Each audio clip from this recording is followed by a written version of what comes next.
Assalamualaikum warahmatullahi wabarakatuh. Perkenalkan, nama saya Sinta Inado. Saya dari kelas B Keperawatan 2019 Universitas Muhammadiyah Gorontalo. Di sini saya akan menjelaskan tentang siklus manajemen bencana. Siklus manajemen bencana terbagi menjadi 3 tahapan atau fase. 3 tahapan atau fase manajemen bencana yaitu yang pertama tahap prabencana. Dalam fase prabencana ini mencakup kegiatan mitigasi, kesiapsiagaan, dan peringatan dini. Berikut fase-fase prabencana.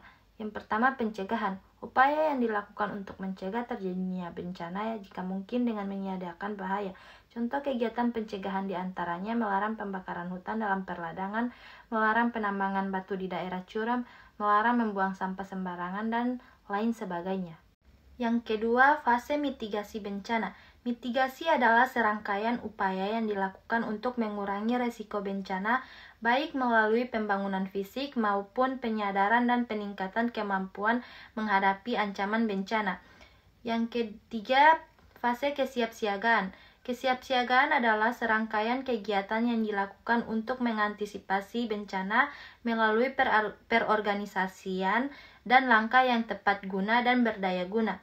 Yang keempat adalah fase peringatan dini. Peringatan dini adalah serangkaian kegiatan pemberian peringatan sesegera mungkin pada masyarakat mengenai kemungkinan terjadinya bencana pada suatu tempat oleh lembaga yang berwenang atau upaya untuk memberikan tanda peringatan bahwa bencana kemungkinan akan segera terjadi. Yang kedua, tahap saat terjadi bencana. Dalam tahap ini mencakup yang pertama, tanggap darurat. Tanggap darurat adalah serangkaian kegiatan yang dilakukan dengan segera pada saat kejadian bencana untuk menangani dampak buruk yang ditimbulkan. Ini meliputi kegiatan penyelamatan dan evakuasi korban, harta benda, pemenuhan kebutuhan dasar, perlindungan, pengurusan pengungsian, dan pemulihan sarana prasarana. Yang kedua, bantuan darurat.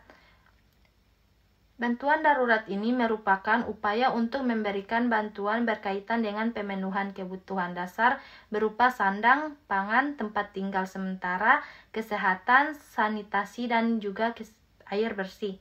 Yang ketiga, tahap pasca bencana. Dalam tahap ini mencakup yang pertama, pemulihan. Pemulihan adalah rangkaian kegiatan untuk mengembalikan kondisi masyarakat dan lingkungan hidup yang terkena bencana dengan memfungsikan kembali kelembagaan, prasarana, dan sarana dengan melakukan upaya rehabilitasi.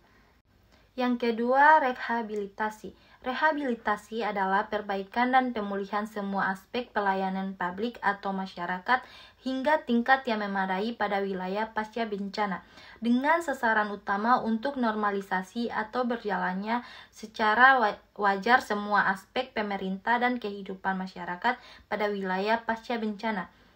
Yang ketiga, rekonstruksi. Rekonstruksi adalah perumusan kebijakan dan usaha serta langkah-langkah nyata yang terancam dengan baik, konsisten, dan berkelanjutan untuk membangun kembali secara permanen semua prasarana, sarana, dan sistem kelembagaan baik tingkat pemerintah maupun masyarakat dengan sasaran utama tumbuh berkembangnya kegiatan perekonomian, sosial, dan budaya, tegaknya hukum dan keterlibatan dan bangkitnya peran dan partisipasi masyarakat sipil dalam segala aspek kehidupan bermasyarakat di wilayah pasca bencana. Sekian penjelasan dari saya. Wassalamualaikum warahmatullahi wabarakatuh.